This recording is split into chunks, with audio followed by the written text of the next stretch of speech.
السلام علیکم ورحمۃ اللہ وبرکاتہ۔ الحمدللہ وحدہ والصلاۃ والسلام علی من لا نبی بعدہ وبعد۔ اعوذ باللہ من الشیطان الرجیم، بسم اللہ الرحمن الرحیم۔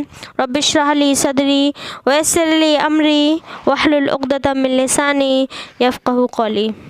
افراد پر اسلام کی دعوت، مثلاً ضماد ازدی، یہ یمن کے باشندے اور قبیلہ ازد شنوہا کے ایک فرد تھے۔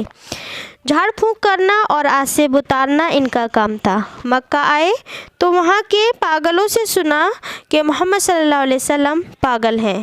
سوچا کیوں نہ اس شخص کے پاس چلوں، ہو سکتا ہے اللہ میرے ہی ہاتھوں اسے شفا دے دے۔ چنانچہ آپ صلی اللہ علیہ وسلم سے ملاقات کی اور کہا، اے محمد، میں آسیب اتارنے کے لیے جھاڑ پھونک کیا کرتا ہوں، کیا آپ کو بھی اس کی ضرورت ہے؟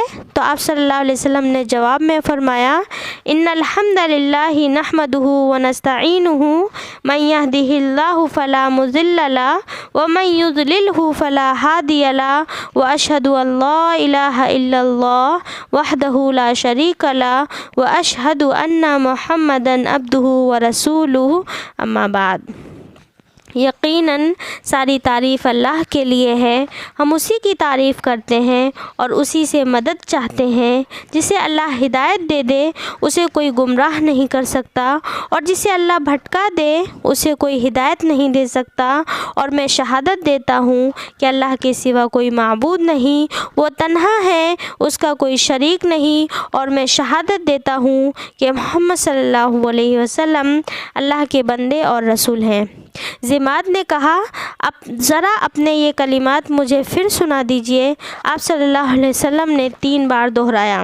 اس کے بعد ضماد نے کہا، میں کاہنوں، جادوگروں اور شاعروں کی بات سن چکا ہوں، لیکن میں نے آپ صلی اللہ علیہ وسلم کے ان جیسے کلمات کہیں نہیں سنے۔ یہ تو سمندر کی گہرائی کو پہنچے ہوئے ہیں۔